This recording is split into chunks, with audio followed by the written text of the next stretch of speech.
What happens when the very agency responsible for defending America's critical infrastructure is dismantled from within?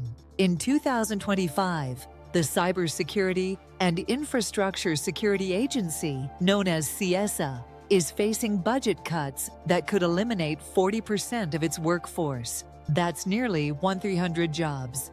And it's happening just as global cyber threats are surging.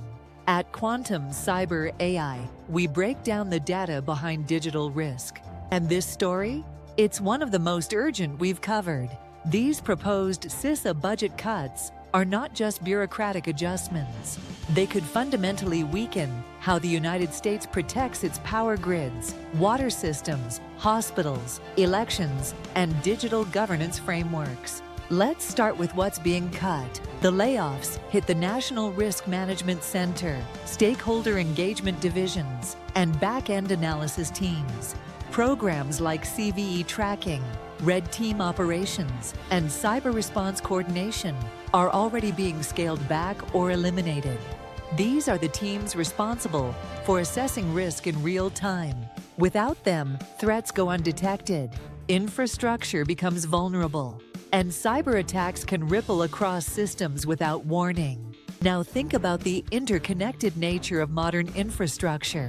CISA oversees 17 critical sectors, from energy and finance to transportation and public health. These sectors rely on CISA not just for emergency support, but for continuous threat visibility.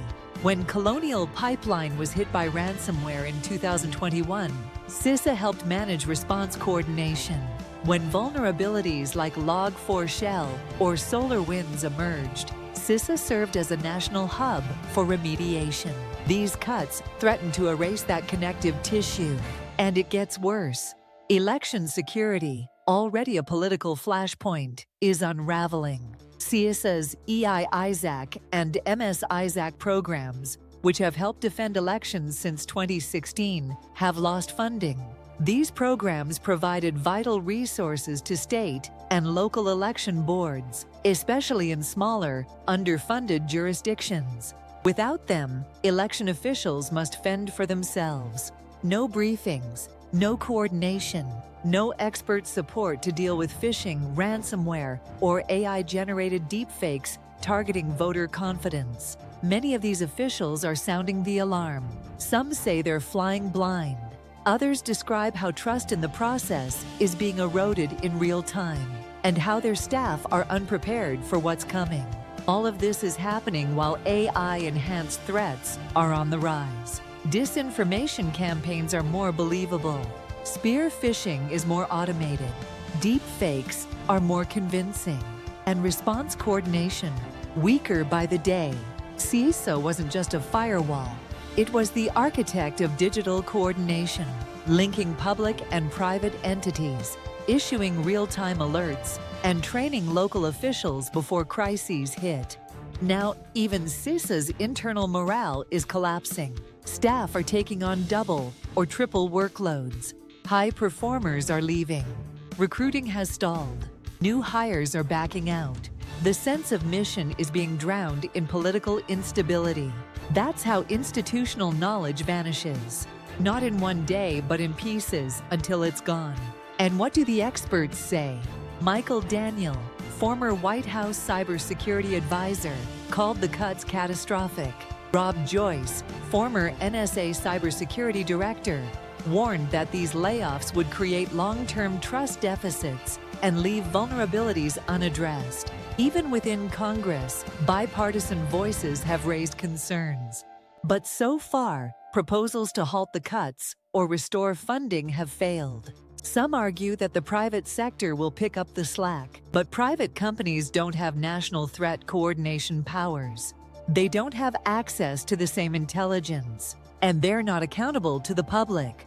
Others think states can do more, but most lack the budget, talent pool, or infrastructure to fill the void, especially when federal support is being pulled away.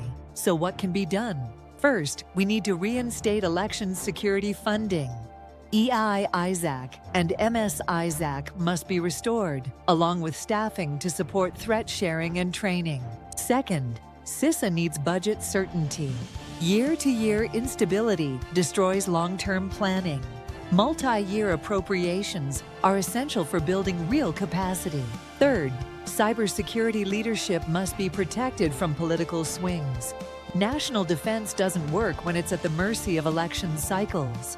And finally, civil society and cybersecurity professionals must demand transparency, demand accountability, and demand a recommitment to building, not breaking, our cyber shield. We're not just talking about one agency. We're talking about the ability of a nation to defend itself in the digital age. At Quantum Cyber AI, we'll continue covering these threats before they turn into headlines. If you want more in-depth briefings like this, subscribe to our channel, leave a comment below, and sign up for our newsletter. We're building public resilience, and it starts with being informed.